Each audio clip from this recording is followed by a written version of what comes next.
வணக்கம் எல்லாத்துக்கும். TNEA counselling frequently asked question சீரியஸின் 3வது எபிசோடுக்கு உங்களை வரவேற்கிறேன். முந்தைய எபிசோடில் சாய்ஸ் ஃபில்லிங் எப்படி சரியாக பண்ணணும் அப்படிங்கிறத முழுசாக பார்த்தோம். இப்போ நீங்கள் சாய்ஸ் ஃபில்லிங் முடிச்சாச்சு. அடுத்து என்ன அப்படின்னா allotment, tentative allotment, professional allotment, choice locking, accept and join, accept and upward, இந்த மாதிரி நிறைய டெக்னிக்கல் டேர்ம்ஸ் இருக்குது. இதை பார்த்து நிறைய பேர் கன்ஃபியூஸ் ஆயிடுவாங்க. ஸோ இந்த வீடியோவில் இந்த எல்லா டவுட்ஸையும் கிளியர் பண்ணிக்கலாம்.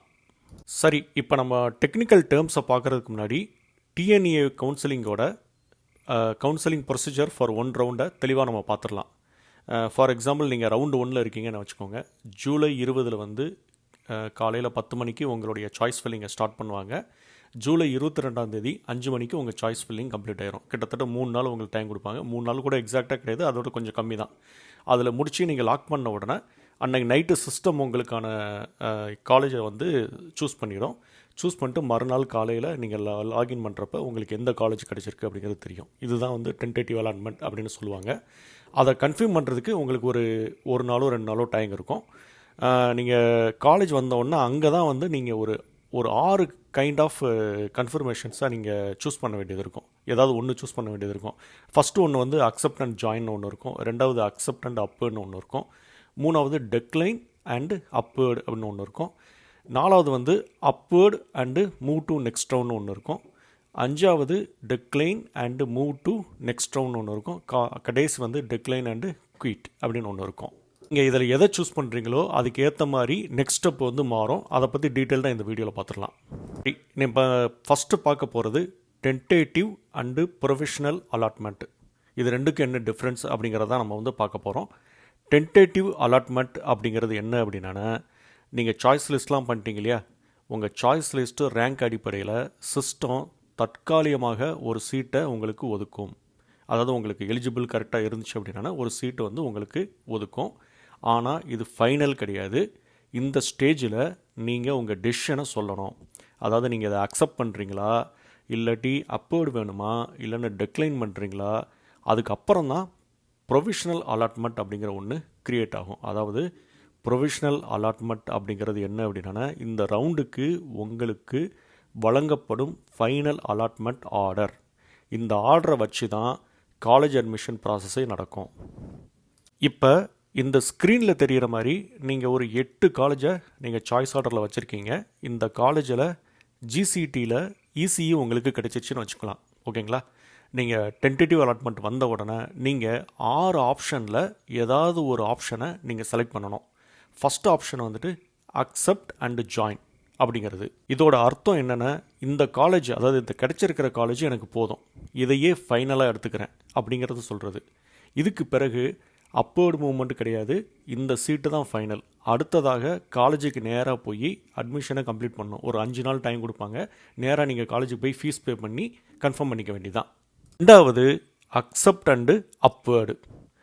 இது ரொம்பவே சேஃபான ஆப்ஷன்னு சொல்லுவேன். ஏன் அப்படின்னா, இப்போ உங்களுக்கு கிடைச்ச சீட்டு உங்ககிட்டே இருக்கும். அதாவது ஜிசிடி இசிஇ இருக்கு இல்லையா, அது உங்ககிட்டே இருக்கும். அதே நேரத்தில் உங்கள் மேலே இருக்கிற சாய்ஸில் சீட்டு கிடைக்குதான சிஸ்டம் செக் பண்ணும். ஒருவேளை நீங்கள் அக்செப்ட் அண்ட் அப்வேர்டு கொடுத்துட்டீங்க அப்படின்னா, மேலே ஜிசிடி சிஎஸ்சி பிஎஸ்சி சிஎஸ்சிலாம் கொடுத்துருக்கீங்க இல்லையா, அந்த இதெல்லாம் இருக்குமா அப்படின்னு சொல்லி சிஸ்டம் செக் பண்ணும். கிடைச்சிச்சின்னா அப்கிரேடு, கிடைக்கலன்னா உங்களுக்கு ஏற்கனவே கிடைச்ச ஜிசிடி இசிஇ கரண்ட் சீட்டு சேஃபு, எந்த லாஸுமே கிடையாது. அடுத்தது டெக்ளைன் அண்டு அப்வேர்டு. இது கொஞ்சம் ரிஸ்கியானது. இதில் இப்போ கிடைச்ச சீட்டை நீங்கள் ரிஜெக்ட் பண்ணுறீங்க. அதாவது என்னது, ஜிசிடி இசிஇ எனக்கு வேணாங்கிறீங்க. அதுக்கப்புறம் மேலே இருக்கிற சாய்ஸை அப்பவேர்டு கிடைச்சா நான் எடுத்துக்கிறேன்னு சொல்கிறீங்க. ஸோ சிஸ்டம் என்ன பண்ணோம், மேலே இருக்கிற சாய்ஸை பார்க்கும். அது உங்களுக்கு கிடைக்கலன்னா இந்த ரவுண்டில் உங்களுக்கு வேறு எந்த சீட்டும் கிடைக்காது. அதனால தான் இந்த ஆப்ஷனை செலக்ட் பண்ணுறதுக்கு முன்னாடி நல்லா யோசிங்கன்னு சொல்கிறது. அடுத்ததாக நம்ம பார்க்குறது decline and move to next round. இந்த ஆப்ஷனில் இப்போ எனக்கு கிடைச்ச சீட்டை முழுசாக ரிஜெக்ட் பண்ணிடுறேன், எனக்கு வேண்டாம். ஓகேங்களா? மேலும் இந்த ரவுண்டில் அப்பவேர்டு மூவ் மட்டும் எனக்கு வேண்டாம். நேரடியாக நான் கவுன்சிலிங்கில் ரவுண்ட் 2க்கு போய்க்கிறேன். அதாவது அடுத்த ரவுண்டு, எந்த ரவுண்டோ அடுத்த ரவுண்டுக்கு போய்க்கிறீங்க அப்படின்னு சொல்கிறது தான் decline and move to next ரவுண்ட்னு அர்த்தம். அடுத்தது டெக்ளைன் அண்டு குயிட். இது ரொம்பவே சிம்பிளுங்க. அதாவது டிஎன்இஏ கவுன்சிலிங்கில் எனக்கு மேலும் கண்டினியூ செய்ய விருப்பம் இல்லை அப்படின்னா சிஸ்டத்துக்கு சொல்கிறது தான் டிக்ளைன் அண்டு குயிட். இதுக்கப்புறம் கவுன்சிலிங் டிஎன்இஏ கவுன்சிலிங் ப்ராசஸிலிருந்து முழுசாக வெளியேறிடுவீங்க. ஃபார் எக்ஸாம்பிள், சில ஸ்டூடெண்ட்ஸ்லாம் வந்து ஐஐடிக்கு அப்ளை பண்ணியிருப்பாங்க, என்ஐடிக்கு அப்ளை பண்ணியிருப்பாங்க, அவங்களுக்கு வேறு ஏதாவது காலேஜ் கிடச்சிருக்கும். ஸோ அவங்க வந்துட்டு டிக்ளைன் அண்டு குயிட் கொடுத்துட்டு வெளியே போயிடுவாங்க. கடைசியாக நம்ம பார்க்குறது upward and move to next round. இந்த ஆப்ஷன் நோ அலாட்மெண்ட் கிடைச்ச மாணவர்களுக்கு தான் வரும். அதாவது சீட் எதுவுமே அலாட்மெண்ட் ஆகலை, அவங்களுக்கு இந்த சாய்ஸ் ஆட்டோமேட்டிக்காக ஓப்பன் ஆகிரும். இந்த ரவுண்டில் சீட்டு கிடைக்கல, அதனால் சிஸ்டம் மேலே இருக்கிற சாய்ஸில் ஏதாவது ஒன்றாவது கிடைக்குதான்னு பார்க்கும். அங்கேயும் கிடைக்கல அப்படின்னா ஆட்டோமேட்டிக்கலி நெக்ஸ்ட் ரவுண்டுக்கு போயிடுவீங்க. இப்போ ஓரளவுக்கு உங்களுக்கு இதை பற்றி எல்லாம் கிளியரான ஐடியா கிடைச்சிருக்குன்னு நினைக்கிறேன். அடுத்த ஸ்லைடில் உங்களுடைய டெசிஷன் டேபிள் வந்து உங்களுக்கு காட்டுறேன், அது உங்களுக்கு யூஸ்ஃபுல்லாக இருக்கும். ஓகே, இப்போ டெசிஷன் டேபிள் பாருங்கள். அதாவது இந்த காலேஜ் நான் போட்ட சாய்ஸில் எனக்கு இந்த காலேஜ் கிடச்சிருக்கு, இந்த காலேஜ் தான் வேணும் அப்படின்னா டைரெக்டாக நீங்கள் அக்செப்ட் அண்டு ஜாயின். அதுக்கு மேலே உள்ள காலேஜ் எதுவுமே வேணாம், எனக்கு கிடைச்ச காலேஜ் எனக்கு சந்தோஷம், நான் அப்படியே வாங்கிக்கிறேன் அப்படின்னா அக்செப்ட் அண்ட் ஜாயின் போட்டுக்கோங்க. ரெண்டாவது, இப்போ இருக்கிற எனக்கு அலாட்டான சாய்ஸ் வந்து ஓகே, இதுக்கு மேலே இருக்கிற காலேஜ் கிடைச்சாலும் ஓகே அப்படின்னு நீங்கள் எடுத்துக்கிட்டீங்க அப்படின்னா அக்செப்ட் அண்டு அப்பேர்டு கொடுத்துருங்க. மூணாவது, எனக்கு இப்போ அலாட்டான காலேஜ் எனக்கு பிடிக்கலை, எனக்கு இந்த சீட்டு வேண்டாம், எனக்கு ரிஸ்க் எடுக்க தயார், அப்பேர்டு நேராக போட்டுக்கோங்க அப்படின்னா உங்களுக்கு ஜிசிடி ஈசி இருக்குல்ல, அது கிடைக்காது. அதுக்கு மேலே உள்ளது அதாவது கிடைக்குமான்னு பார்க்கும், அதுவும் கிடைக்கல அப்படின்னா நேராக நீங்கள் அடுத்த ரவுண்டுக்கு போயிட வேண்டியதான். இது வந்து ரொம்ப ரிஸ்கி.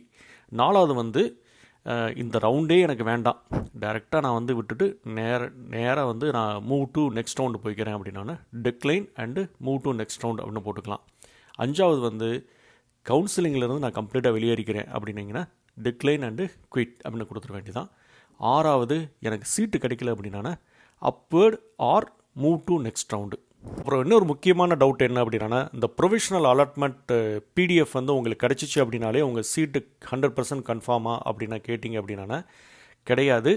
அந்த பிடிஎஃப் எடுத்துகிட்டு நீங்கள் காலேஜுக்கு போய் ஃபீஸ் கட்டி முடித்ததுக்கு அப்புறம்தான் உங்களுடைய சீட்டு வந்து 100% கன்ஃபார்ம் ஆகும். அதனால் காலேஜுக்கு நேரடியாக சென்று உங்களுடைய ஒரிஜினல் சர்டிஃபிகேட்ஸு எல்லாத்தையுமே கொடுத்து வெரிஃபை பண்ணி அங்கே ஜாயின் பண்ணணும். அது ரொம்ப முக்கியம். இப்போ வீடியோவோட நிறைவு பகுதிக்கு வந்துட்டோம். இந்த செக்ஷனில் நம்ம என்னென்ன பார்த்தோம் அப்படின்னா டென்டேட்டிவ் அண்டு ப்ரொவிஷனல். டென்டேட்டிவ் அப்படிங்கிறது ஒரு டிராஃப்ட், ஃபைனல் கிடையாது. ப்ரொவிஷனல் அப்படிங்கிறது வந்து உங்களுக்கு அலாட்டான காலேஜுக்கான ஒரு கன்ஃபர்மேஷன் மாதிரி. அதுக்கப்புறம் நீங்கள் வந்து காலேஜுக்கு போய் ஃபீஸ் பே பண்ணால் தான் 100% வந்து உங்களுக்கு அந்த சீட் வந்து கன்ஃபார்ம் ஆகும். இந்த சாய்ஸ் லாக் அப்படிங்கிறது வந்து என்ன அப்படின்னா, நீங்கள் சாய்ஸ் எல்லாம் பண்ணிவிட்டு லாக் பண்ணுறது. நீங்கள் லாக் பண்ணாட்டி கூட அந்த 5 மணிக்கு ஆட்டோமேட்டிக்காக சிஸ்டமே லாக் பண்ணிடும். இது ஒன்ஸ் லாக் ஆகிடுச்சு அப்படின்னா நீங்கள் லாக் பண்ணாலும் சரி, சிஸ்டம் லாக் பண்ணாலும் சரி, இது ஒரு இர்ரெவர்சிபிள். உங்களால் அதுக்கப்புறம் சேஞ்ச் எதுவுமே பண்ண முடியாது. ஸோ லாக் பண்ணுறதுக்கு முன்னாடி தெளிவாக ஒரு தடவை பார்த்துட்டு தான் லாக் பண்ணணும். அக்செப்ட் அண்ட் அப்பேர்டுங்கிறது தான் வந்துட்டு எனக்கு ரொம்பவே ஃபேவரட்டான ஒரு ஆப்ஷன். அக்செப்ட் அண்டு அப்பேர்டு கொடுக்கணும் அப்படின்னா உங்களுடைய சாய்ஸ் லிஸ்ட் பெட்டரான காலேஜஸை மேலே நீங்கள் நல்லா வச்சுருக்கணும். அப்போ தான் நீங்கள் அக்செப்ட் அண்ட் அப்பேர்டை கான்ஃபிடண்ட்டாக அப்ளை பண்ண முடியும். கடைசியில் டிக்ளைன், இது ரொம்பவே ரிஸ்கியானது. இந்த ரவுண்ட் சீட்டு முழுவதுமாக நீங்கள் இழந்துருவீங்க. இப்போ வீடியோவோட நிறைவு பகுதிக்கு வந்துட்டோம்.